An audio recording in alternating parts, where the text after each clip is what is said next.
کمرے میں ماہر کا قہقہا گونجا۔ دوسری طرف سے اپنی ساری ٹینشن دور ہوتی ہوئی محسوس ہوئی۔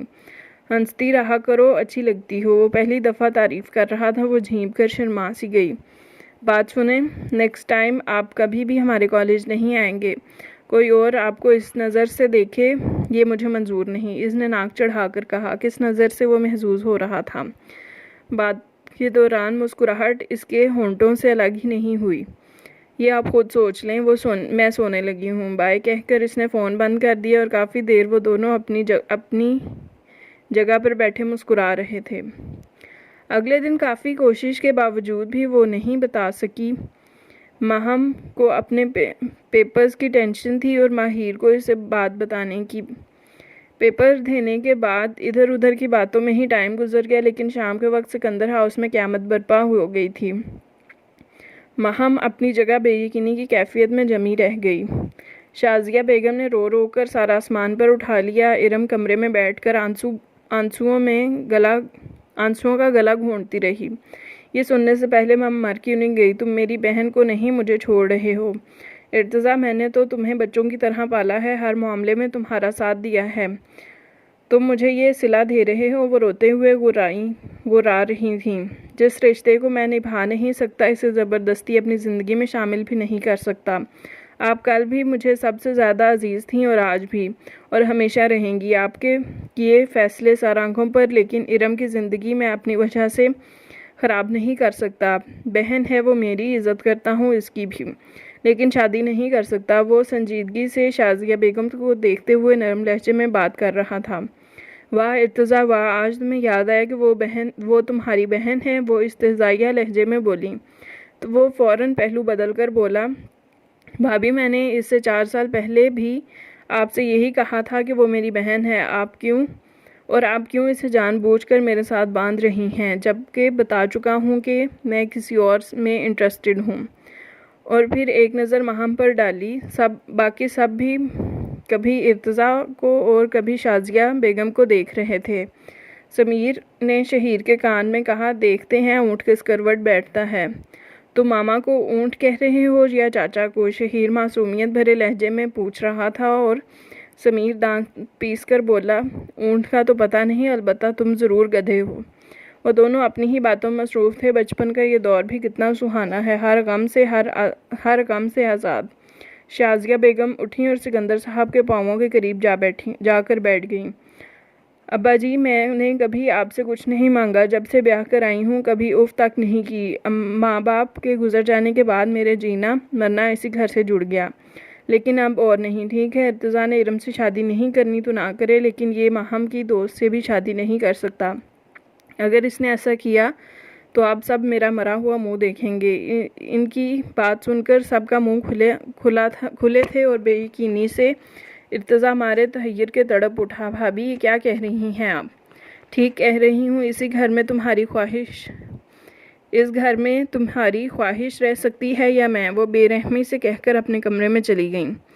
ارتضیٰ کی تو سانسیں ہی چھین لی گئی تھیں۔ اس کی خواہش کو انا کا مسئلہ بنا لیا گیا تھا۔ بے یقینی کے عالم میں وہ کئی لمحے باپ اور بھائی کو دیکھتا رہا۔ وہاں تو کسی کے پاس بولنے کی ہمت نہیں تھی، اسے تسلی کیا دیتے؟ ماہم اٹھی اور پیر پٹکتی ہوئی کمرے میں چلی گئی۔ وہ رات سکندر ہاؤس والوں کے لیے کسی عذاب سے کم نہیں تھی۔ ماہم بے یقینی سے ماہر کا نمبر دیکھ رہی تھی۔ کیا میری دوستی میں کہیں کمی رہ گئی تھی جو تم مجھ پر بھروسہ نہ کر سکی؟ آہ ماہر، آہ! ارم اپنے بستر پر لیٹی سسک رہی تھی۔ اس کا تکیہ اس کے غموں کا رازدار تھا۔ میں نے تو کچی عمر کے خواب نہیں دیکھے تھے جو پورے نہ ہو سکیں۔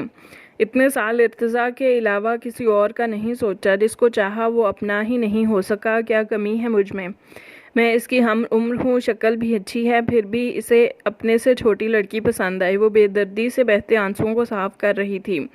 تم میرے نہیں ہو سکے تو اللہ کرے تمہیں وہ بھی نہ ملے۔ دعائیں تو قبول نہیں ہوئیں، چلو بد دعا ہی سہی۔ ہم خود اپنے ہاتھوں سے اپنی آخرت خراب کرتے ہیں۔ جیسے دعائیں مانگنے والے کو بھی پلٹ کر صلہ دیتی ہیں، ویسے ہی بد دعائیں بھی صلہ دیتی ہیں۔ دوسروں کا کچھ نہیں جاتا، لیکن ہمارا اپنا کچھ نہیں رہتا۔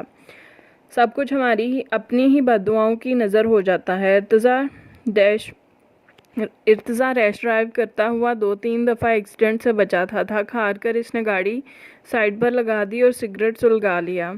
دماغ کچھ بھی فیصلہ کرنے لگا تو وہ معصوم آنکھیں دیوار بن کر سامنے آ جاتیں جنہیں اس نے خود خواب دکھائے تھے۔ اب کیا وہ اسے بھی اس راستے پر لا کر تنہا چھوڑ دے گا؟ سوچوں سے تنگ آ کر اس نے اپنا سر زور سے اسٹیئرنگ پر پٹخ دیا۔ وہ میری پہلی اور آخری محبت چھین رہی ہے۔ وہ میری پہلی اور آخری محبت چھین رہی ہیں۔ میں نے ایسا کب چاہا تھا؟ کافی دیر وہاں بیٹھا کچھ سوچتا رہا۔ بھابھی کو تکلیف نہیں پہنچا سکتا، دل نے فوراً کہا، اور ماہر کو وہ بے بس ہونے لگا۔ مجھے معاف کر دینا۔ آنکھ آنسو نہیں بہا رہی تھی لیکن دل دھاڑے مار مار کر رو رہا تھا۔ ماہر صبح روٹین کے مطابق اٹھی، کالج کے لیے تیار ہوئی، پھر ایک نظر بک پر ڈالی اور ماہم کو ریڈی ہو جانے کا میسج سینڈ کیا۔ پھر تھوڑی ہی دیر بعد وہ ماہم کے گھر کے سامنے تھی۔ 5 منٹ انتظار کے بعد بھی جب وہ باہر نہیں آئی تو ماہر نے باہر نکل کر دروازے پر بیل دی۔ شازیہ بیگم تو صبح سے ہی تیار بیٹھی تھیں کہ اس کی کلاس لینے کو۔ وہ تیز قدموں سے باہر آئیں، دروازہ کھولتے ہی شروع ہو گئیں۔ آج کے بعد دوبارہ کبھی یہاں مت آنا، ہم تمہاری شکل بھی نہیں دیکھنا چاہتے، دفعہ ہو جاؤ یہاں سے، وہ تیز دھاڑ میں بولی تو ماہر ڈر کر پیچھے کی طرف ہوئی۔ بے یقینی کے عالم میں وہ پھٹی پھٹی نگاہوں سے انہیں دیکھتی رہی۔ تم تو آستین کا وہ سانپ نکلی جسے ہم نے خود اپنے ہاتھوں سے دودھ پلایا اور تم نے ہمیں ہی ڈس لیا۔ تمہیں شرم نہیں آئی اپنی دوست کے چاچے سے عشق لڑاتے ہوئے؟ ارے مردوں کو تو محبتیں ہوتی ہی رہتی ہیں، تم اپنی عمر تو پہلے دیکھ لیتی۔ وہ الفاظ نہیں تھے، بارود کے گولے تھے جو ایک ساتھ ہی پھٹ رہے تھے، اور وہ ان کی ذات میں بری طرح آ چکی تھی۔ اس نے شدت سے دعا مانگی کہ زمین پھٹے اور وہ اس میں دھنس جائے، لیکن نہ زمین پھٹی نہ آسمان گرا، بس اس کے پاس بولنے کی اور چلنے کی طاقت نہ رہی۔ ارتضا کی آنکھ شور کی آواز پر کھلی تو وہ ایک جھٹکے سے اٹھا اور اپنے کمرے کی گلاس ونڈو سے نیچے کی طرف جھانکا۔ وہی ہوا جو نہیں ہونا چاہیے تھا، وہ ریت کی طرح پھسل رہی تھی اور وہ پتھر بنا کھڑا رہ گیا، ہمت نہیں کر سکا کہ اس کے سامنے جانے کی۔ وہ مرے قدموں کو گھسیٹتے گاڑی کے قریب پہنچی تو شازیہ بیگم پیچھے سے پھر گھرائیں۔ میری بیٹی کے سائے سے بھی دور رہنا، ان پیپرز کے بعد ہم خود اسے کسی اور کالج میں داخل کروا دیں گے، جہاں تم نہ ہو۔ اور پھر اس کے منہ پر دروازہ پٹک دیا گیا۔ وہ کتنی ہی دیر تکلیف اور سکتے کی حالت میں کھڑی رہی، کسی احساس کے تحت اس نے دوسری منزل کی طرف دیکھا۔ ارتضا فوراً پیچھے ہوا۔ ماہر ارتضا کو تو نہیں دیکھ سکی لیکن پردہ ہلتا ہوا محسوس کر گئی تھی، یعنی وہ بھی تماشائیوں میں سے ہی تھا۔ اس کا دل کر رہا تھا چیخے چلائے، لیکن ابھی تو شروعات تھی، رونے کا وقت تو باقی تھا۔ ارتضا دندناتے ہوئے غصے سے سیڑھیاں پھلانگتا ہوا نیچے آیا۔ اشفاق اور سکندر بھی افسردہ سے بیٹھے ہوئے تھے۔ ارم برتن سمیٹ رہی تھی۔ ارتضا نے انہی برتنوں میں سے ایک گلاس اٹھا کر سامنے دیوار پر دے مارا۔ ایک چھوٹے سے دھماکے کی آواز سے وہ چھن سے ٹوٹ کر بکھر گیا۔ ارم ڈر کے مارے بے ساختہ پیچھے ہوئی۔ شازیہ بیگم بھی سہم سی گئیں۔ ارتضا غصے کا بہت تیز تھا، سب ہی ڈرتے تھے، لیکن جب وہ پولیس کے شعبے میں گیا تھا تو اس کا غصہ کافی کم ہو گیا تھا، اور آج اتنے سالوں بعد وہی پرانے والے ارتضا کی جھلک نظر آئی۔ کان کھول کر سب میری بات سن لیں، اگر اگلی دفعہ کوئی ماہر کے قریب بھی گیا، اسے میلی آنکھ سے بھی دیکھا تو میں بھول جاؤں گا کہ میرا آپ سب سے کیا رشتہ ہے، اور یہ نہ سمجھیے کہ میں آپ کی دھمکیوں سے ڈر کر پیچھے ہٹ گیا ہوں، بلکہ میں خود نہیں چاہتا کہ وہ اس گھر میں آئے جہاں لوگ رشتوں میں محبت سے زیادہ دل میں انا اور بغض رکھتے ہیں، جہاں محبت کا بھی حساب رکھا جاتا ہے اور آپ سب میں سے کسی کو بھی اجازت نہیں ہے کہ اسے کچھ کہے۔ اگر میں نے دوبارہ دیکھا آپ کو ایسا کرتے ہوئے تو مجھ سے برا کوئی نہیں ہوگا۔ وہ جاتے ہوئے پوری برتنوں کی ٹوکری کو الٹا کر گیا تھا۔ کتنی ہی دیر برتنوں کی کھنک کانوں میں گونجتی رہی۔ آپ نے دیکھا اسے کیسے سب کے سامنے دھمکی دے کر گیا ہے؟ شازیہ بیگم نے سہمے ہوئے لہجے میں اشفاق سے کہا، تو اشفاق صاحب نے اپنی جگہ سے اٹھتے ہوئے بولا، بیگم تم نے خود شیر کے پنجرے میں ہاتھ ڈالا ہے، بلکہ سوئے ہوئے شیر کو ہی جگا دیا ہے، اب بھگتو۔ ماہر ذہنی طور پر خود کو تیار کر رہی تھی کہ ماہم کا سامنا کرنے کے لیے، لیکن پھر بھی ہاتھ پاؤں کانپ رہے تھے۔ اگر پیپر نہ ہوتا تو واپس گھر چلی جاتی۔ سب کچھ لمحوں میں بدل گیا تھا۔ اس کے کانوں میں شازیہ بیگم کی آوازیں ابھی بھی گونج رہی تھیں۔ ماہم کو ڈھونڈتے ہوئے کینٹین کی طرف آئی جہاں وہ دونوں ہمیشہ بیٹھتی تھیں۔ ماہم وہاں بھی نہیں تھی۔ اس نے اپنی کلاس فیلو سے اس کے بارے میں پوچھا۔ وہ اسے ڈھونڈتے ہوئے اوپر آ گئی۔ ماہم سے اپنی طرف آتے ہوئے دیکھ کر منہ پھیر لیا تھا۔ بہت کوشش کے باوجود بھی وہ ماہر سے نہیں بولی۔ پیپر دے کر جب وہ کلاس سے نکلی تو ماہر نے زبردستی اس کا ہاتھ پکڑ کر روکا۔ ہمیں ایک دوسرے سے بات کرنے کی ضرورت ہے ماہم۔ مجھے تم سے کوئی بات نہیں کرنی۔ کون ہو تم اور میں تمہاری کیا لگتی ہوں؟ ہاں، اگر تم جیسی دوستی ہوتی ہے تو نہیں رکھنی مجھے تم سے دوستی۔ ماہم بے دردی سے ہاتھ چھڑا کر پھٹ پڑی۔ پلیز مجھے سمجھنے کی کوشش کرو ماہم، میں خود ایسا نہیں چاہتی تھی لیکن میں کیا کرتی، کیسے تمہیں بتاتی کہ میں تمہارے۔ ماہر نے بات ادھوری چھوڑ دی۔ واہ یار، مجھے بتاتے ہوئے تمہیں سوچنا پڑ رہا تھا، حیرت ہے۔ ہم نے پہلے تو کبھی سوچ کر بات نہیں کی تھی، پھر اب کیوں؟ ماہم استہزائیہ ہنسی۔ ماہم، مجھے اس وقت تمہاری سب سے زیادہ ضرورت ہے، مجھے معاف کر دو پلیز۔ وہ ہاتھ جوڑ کر بولی، اگر تم مجھ پر بھروسہ کرتی تو آج میں تمہارا ساتھ ضرور دیتی، لیکن یہ جو میرے سامنے ماہر کھڑی ہے اسے میں پہچانتی بھی نہیں۔ ماہم متفکر لہجے میں کہتی ہوئی سیڑھیاں اتر گئی۔ ماہر بے بسی سے اسے جاتے ہوئے دیکھتی رہی۔ اس کے موبائل پر مس کال کے بعد میسج ٹون بجی تھی۔ میسج چیک کیا اور ریسٹورنٹ کی طرف آ گئی۔ ارتضیٰ اپنی مخصوص جگہ پر بیٹھا ہوا سگریٹ کے کش لے رہا تھا۔ ماہر کو آتا دیکھ کر ایش ٹرے میں سگریٹ بجھایا، لیکن اس نے پہلی دفعہ اپنی جگہ سے کھڑے ہو کر ویلکم نہیں کہا اور نہ ہی مسکرا کر اس کی طرف دیکھا۔ سنجیدہ لہجے میں اس کے سلام کا جواب دیا۔ کیسے ہیں؟ تم کیسی ہو؟ سوال کے بدلے سوال۔ وہ خود تھکی ہوئی تھی ورنہ یہ تبدیلی فوراً نوٹ کر لیتی۔ آج کا دن بہت ٹف تھا۔ وہ صبح والے واقعے کا ذکر بھی نہیں کر سکی۔ ابھی تو دن باقی ہیں۔ ارتضیٰ ماہر کو دیکھنے کی بجائے ٹیبل پر انگلی پھیرتے ہوئے بات کر رہا تھا۔ میں بہت تھک گئی ہوں ارتضیٰ۔ ماہم الگ ناراض ہے، کچھ اچھا نہیں لگ رہا، ایسا لگتا ہے جیسے میں بہت بڑی آزمائش میں پھنس گئی ہوں۔ وہ افسردگی سے کہتی پیچھے ہو کر بیٹھ گئی۔ ارتضیٰ نے ایک گہری نظر اس پر ڈالی۔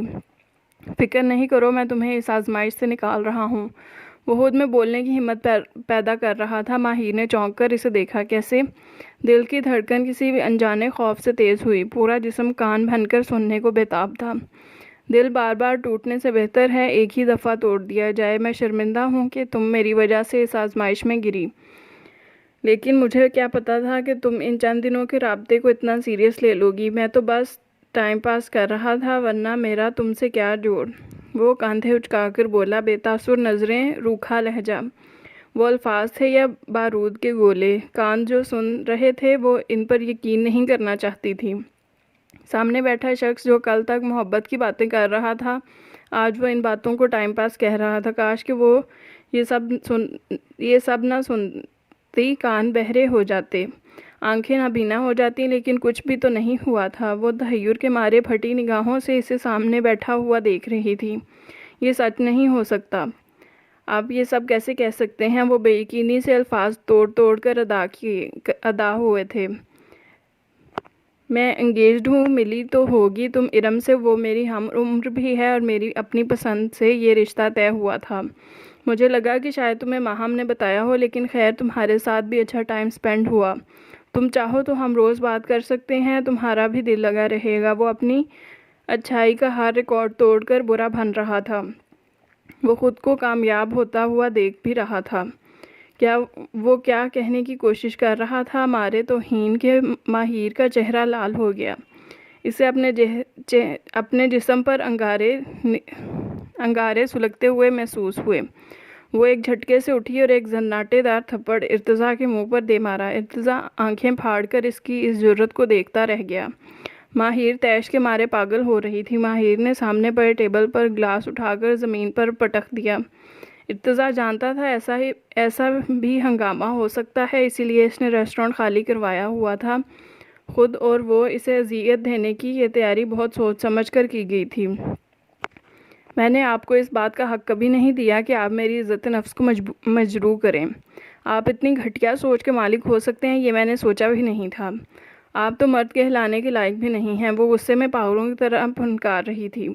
قریب تھا کہ وہ پھر اس کا منہ نوچ لیتی۔ Shut up. ارتضیٰ لب بھینچے ہوئے اس کے روبرو کھڑا ہوا۔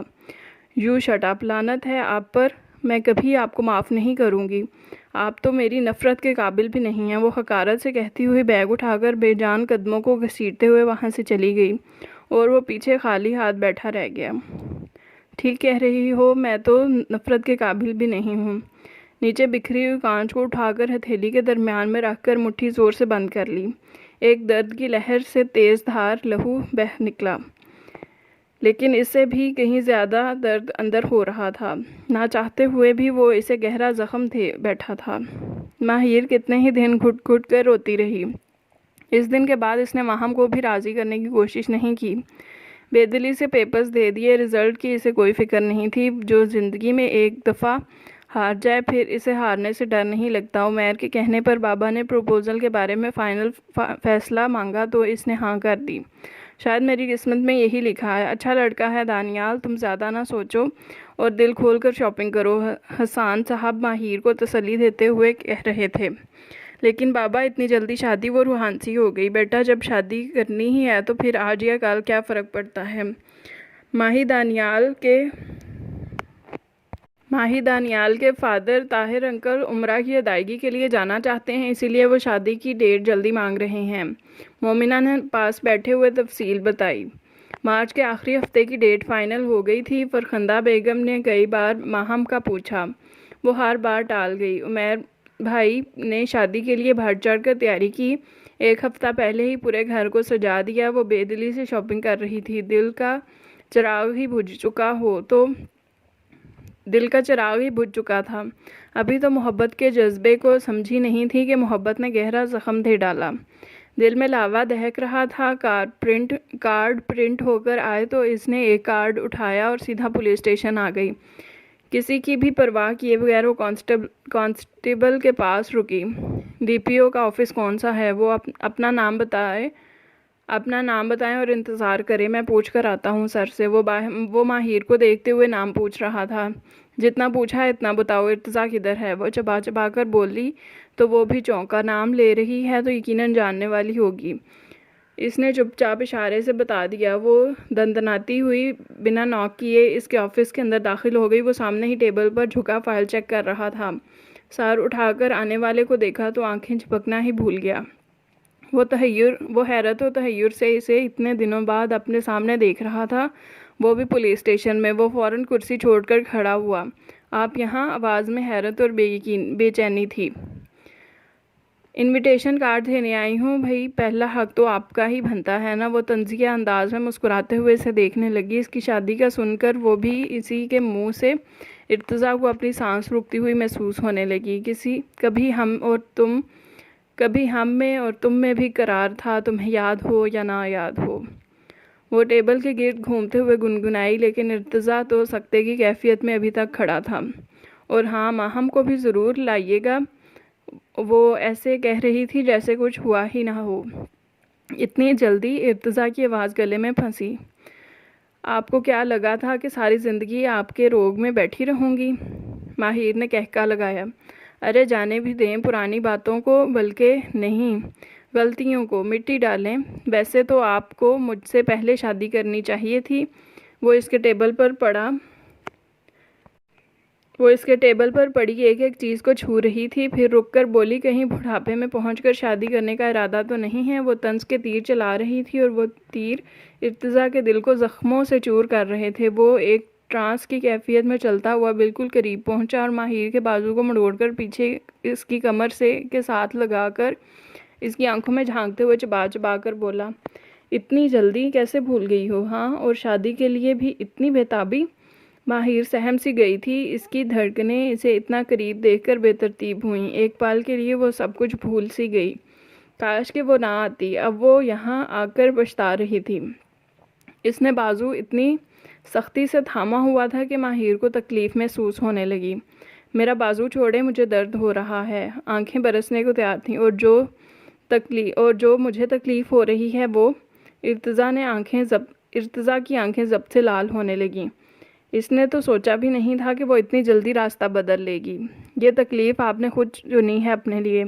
وہ غصے سے چلائی اور ایک جھٹکے سے بازو اس کی گرفت سے آزاد کروایا، پھر سرائیت سے چند قدم پیچھے ہٹی۔ ارتضیٰ بھی تھوڑا سنبھل کر پیچھے ہوا، گہرا سانس لے کر خود کو نارمل کرنے کی کوشش کی۔ ایک دو چکر کاٹنے کے بعد بولا، آپ کو بہت مبارک ہو، ماہم کو شادی میں بھیجنے کی پوری کوشش کروں گا، آپ بھی ضرور آئیے گا، فکر نہ کریں، بہت اچھے سے آپ کا تعارف کرواؤں گی اپنے ہونے والے ہسبینڈ سے۔ ماہر زومانی انداز میں بولی تو ارتضیٰ نے کھا جانے والی نظروں سے گھورا۔ جائیے یہاں سے، مجھے آپ کا یہاں آنا بالکل اچھا نہیں لگا، کاٹدار لہجے میں بولتے ہوئے دروازے کی طرف اشارہ کیا۔ اچھا، حیرت ہے، ہوٹلوں میں لے کر پھرنا تو بہت اچھا لگتا تھا آپ کو، ویسے آپس کی بات ہے، مجھے تو یہاں آ کر بہت اچھا لگا، اچھی جگہ ہے، چکر لگاتی رہوں گی۔ اسے تکلیف پہنچا کر سکون مل رہا تھا۔ ماہر کے اس انداز و بیان سے ارتضیٰ کے تن بدن میں آگ سی لگ گئی تھی۔ شاید آپ کا دماغ خراب ہو گیا، یہ تفریح کی جگہ نہیں ہے، یہاں مجرم لائے جاتے ہیں اور عورتوں کا آنا مناسب نہیں سمجھا جاتا۔ وہ اپنے غصے کو ضبط کرنے کی کوشش کر رہا تھا اور وہ اسے مزید تپا رہی تھی۔ اچھا، ماہر کے کہکے کی آواز گونجی تو وہ لب بھینچتا رہ گیا، پکڑ کر نکال بھی نہیں سکتا تھا۔ باہر طرح طرح کے لوگ تھے اور یہ بے وقوف دندناتی ہوئی آ گئی تھی۔ آپ تو باہر سے پکڑ کر مجرم اندر لاتے ہیں، لیکن میرا مجرم تو اندر بیٹھا ہے، کاش کہ میں اسے بھی کوئی سزا دلوا سکتی۔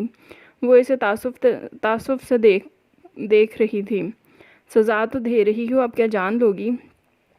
کہا کچھ نہیں، بس آگے بڑھ کر دروازہ کھولا۔ بشیر، ان کو باہر تک چھوڑ کے آؤ، کہہ کر خود بھی وہاں سے نکل گیا۔ ماہر نے ماہم کو فون کیا تو اس نے اٹھا بھی لیا۔ دونوں کے درمیان کچھ دیر اجنبی سی خاموشی چھائی رہی۔ ماہم، پلیز آ جاؤ، تمہیں واسطہ ہے، ہماری پرانی دوستی کا آنسو گالوں پر بہہ نکلے۔ دوستی کی خاطر ہی تو نہیں آ رہی، کیا کروں ماہی، بہن سمجھتی تھی تمہیں، اور کوئی بھی اپنی بہن کو یوں برباد ہوتے ہوئے نہیں دیکھ سکتا۔ اس کی آواز میں بھی نمی تھی۔ چلو دوست نہیں تو رسم دنیا ہی نبھا جاؤ، لیکن پلیز آ جاؤ، بے شک پھر کبھی میری شکل نہ دیکھنا، خدا کے لیے آ جاؤ، وہ التجائی انداز میں بولی۔ دل پر کوئی خنجر چلا رہا تھا، ضرورت تھی اسے دوست کے کاندھے پر سر رکھ کر رونے کی ایک آخری بار۔ زندگی بدلنے والی تھی، صرف چند گھنٹے ہی تو باقی تھے۔ فیصلہ کرنا آسان تھا لیکن عمل کرنا مشکل۔ ماہر نے مزید کچھ کہے بغیر فون رکھ دیا اور کچھ سوچتی ہوئی اوپر آئی۔ ارتضیٰ کے کمرے کا دروازہ نوک کیا اور اجازت ملنے سے پہلے ہی اندر آ گئی۔ وہ سامنے ہی صوفے پر ہیڈ فونز لگائے نیم دراز تھا۔ ماہم نے زور سے ہیڈ فونز کھینچے تو وہ ہڑبڑا کر اٹھ بیٹھا۔ یہ کیا بدتمیزی ہے ماہم؟ بدتمیزی؟ وہ ابرو اچکا کر بولی، بدتمیزی تو وہ ہے جو آپ نے میری دوست کے ساتھ کی۔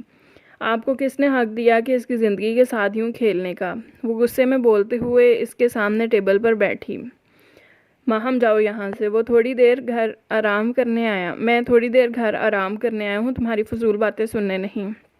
وہ ناگواری سے اس کی طرف دیکھ کر بولا تھا، مجھے تو یقین نہیں آ رہا کہ آپ کہہ رہے ہیں چاچو کسی کی زندگی کا جنازہ نکل رہا ہے اور آپ کو اپنی آرام کی پڑی ہے۔ ماہم بے یقینی سے اسے دیکھ رہی تھی۔